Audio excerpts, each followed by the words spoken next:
Good morning. My name is Ben. I'm a follower of Jesus.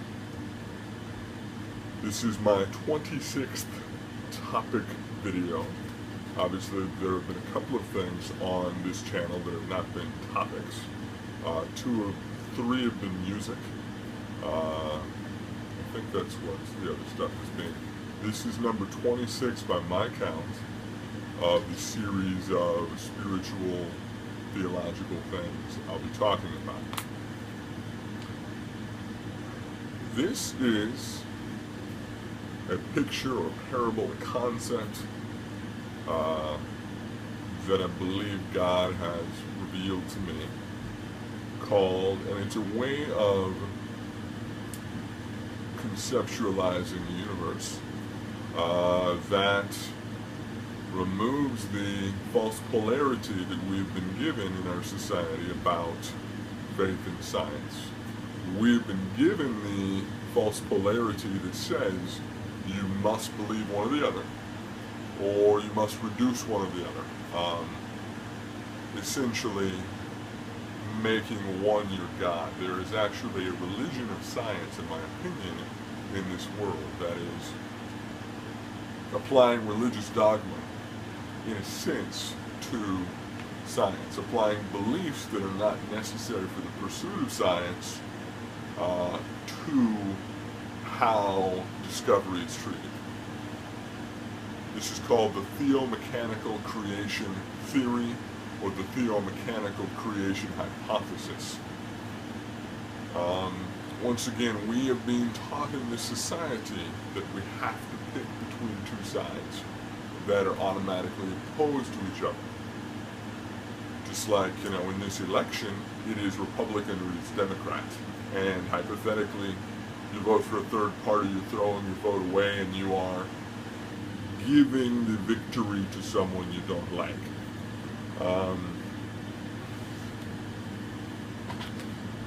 Man currently lives in 4 or 5, depending on how many dimensions you count.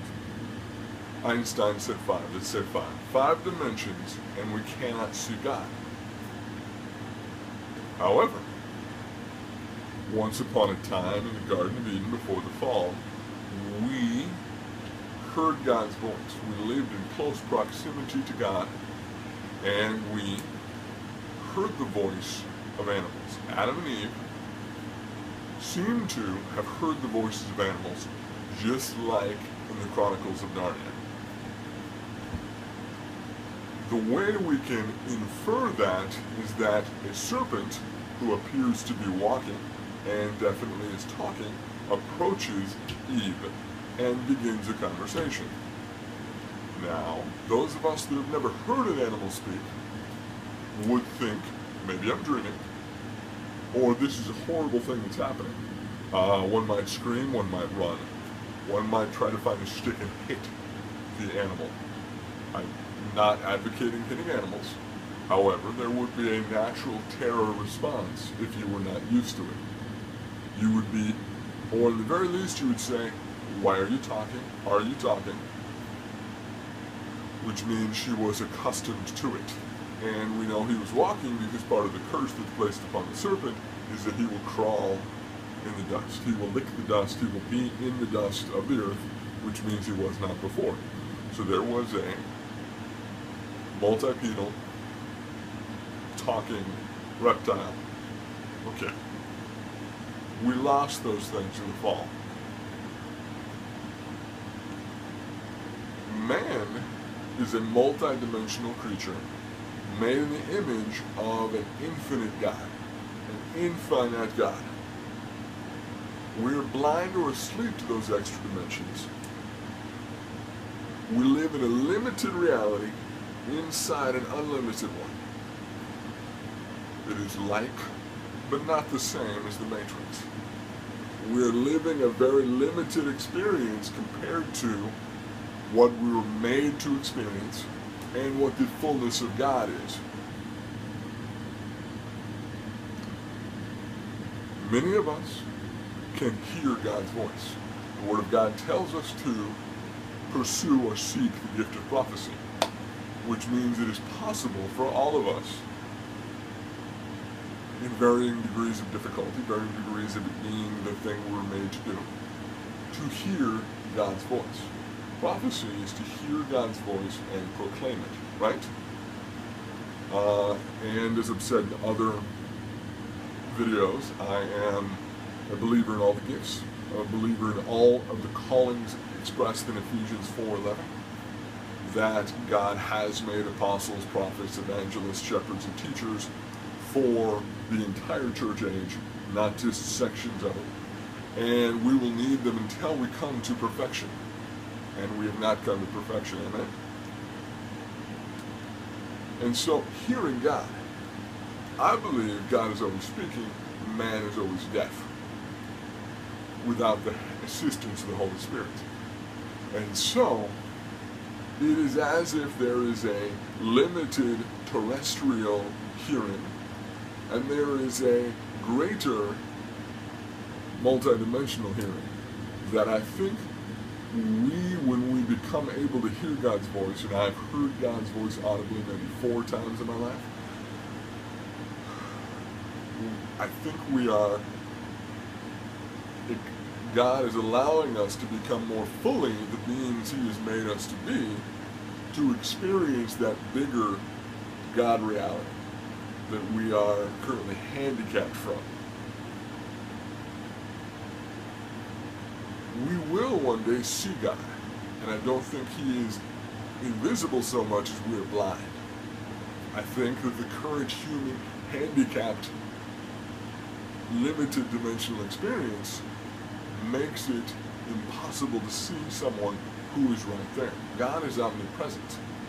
So it's not God being gone somewhere, it is me being blind somewhere. Amen? Therefore, God, who is of unlimited dimension, can live both very near and yet invisible. Very near and yet invisible because of our limitations. Not because of Him trying to hide. We are blind. Part 2. In trying to find the commonalities between faith and science, what becomes apparent is there are certain patterns, certain repeated things in related and unrelated areas that suggest this single, guiding, masterminding brain. God's brain. I want to give 3 examples. Fractals, repeating laws, and simple building blocks. Fractals, I believe, are one of God's most repeatedly used patterns for putting together systems that are self-replicating, self-organizing. The fractals were discovered in the 60s or the 70s by a man named Benoit Mandelbrot. It's a fun name to say. Benoit Mandelbrot. And that's all I'm going to say now. He was tasked with the challenge of describing mathematically nature forms like trees, mountains,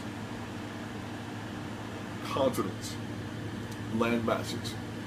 To that point, it was considered these things were chaotic, organic shapes that could not be described in mathematical terms. What he discovered, however, was the revolutionary idea that instead of being chaotic, they were highly organized. That in each of these forms, you would see, let me give you the example of a tree. In a tree's DNA is a program that says, example, at first intersection, there'll be 1 left and 2 rights. 1 left, 2 rights, or 1 left, 2 rights, depending on your perspective. And it will repeat that over and over ad infinitum,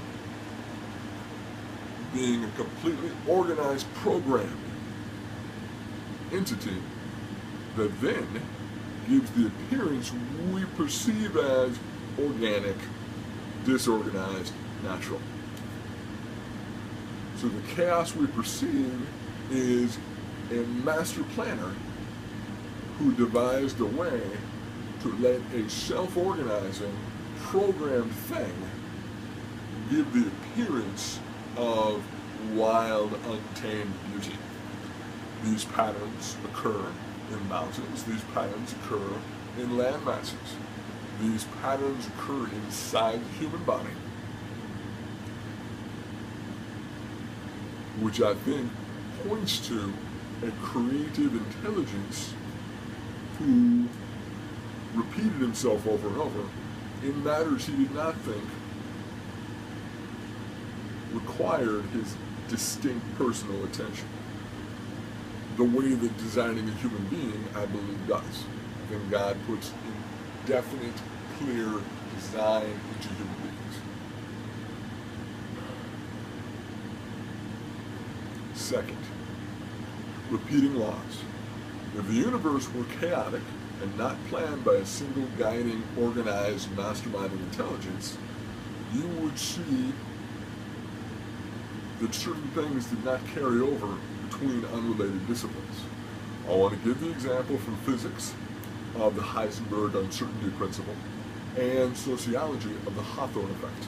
And both of these essentially will tell us the act of looking changes what you're looking at. The Heisenberg uncertainty principle suggests that we're talking about very, very, very, very, very small particles that you shine a light at it, and you cannot ever know simultaneously where it is and how fast it's going. The act of measuring where it is changes how fast it's going.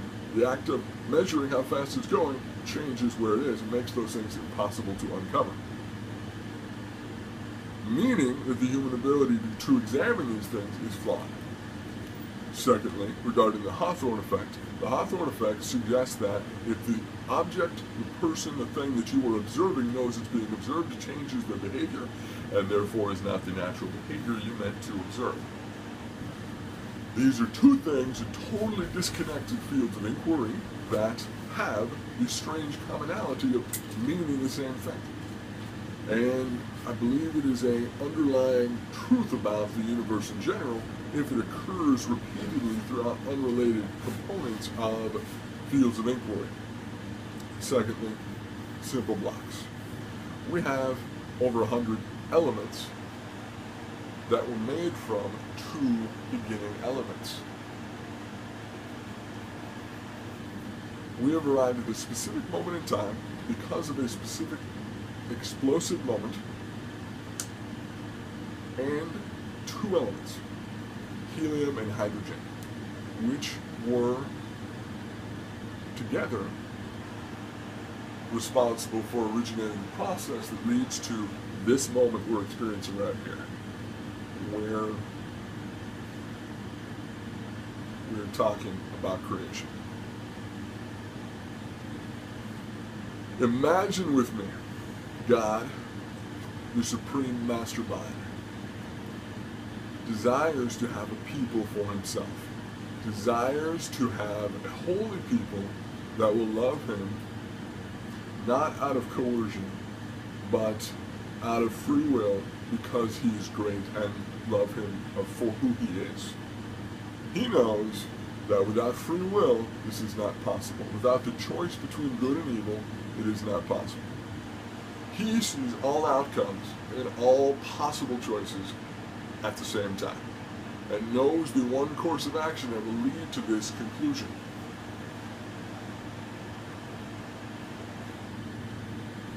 He knows, given free will, Adam and Eve will sin. But he knows, because of that, he will have to send his son, and his son will redeem us from the ravages of sin.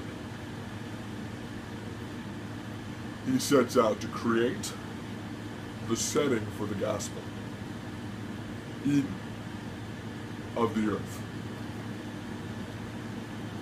To create this setting, he builds a machine to build a universe. A machine that is designed to produce one specific result. We cannot see the machine because of our dimensional handicaps. We only see the universe that it's made. It is essentially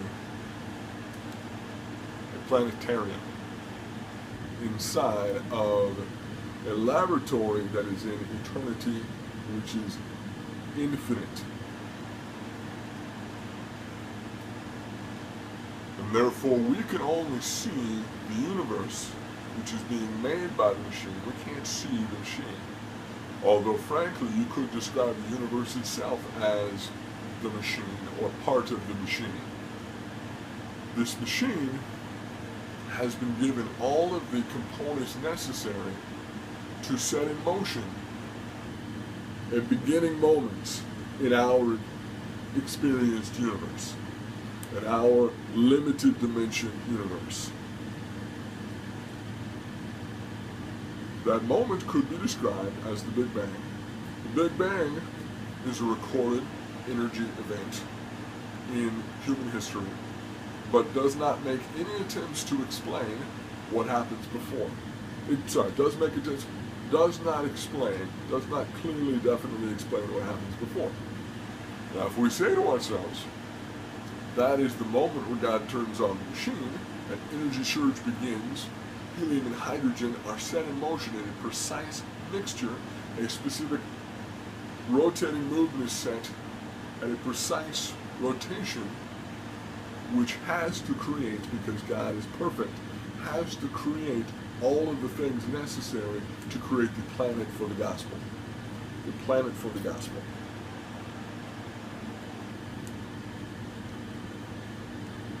There is no other Eden.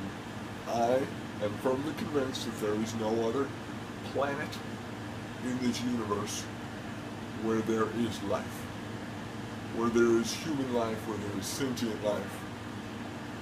This is the one, and this is why I am convinced God built an entire universe just for the gospel, because he knew this was the way to make it happen. Science, done honestly, can only point to the reality of our Creator. The heavens cry out the glory of God. The firmament declares his majesty. Any study of the universe is the study of God's work. It's the study of tracking his fingerprints, his footprints, his modus operandi.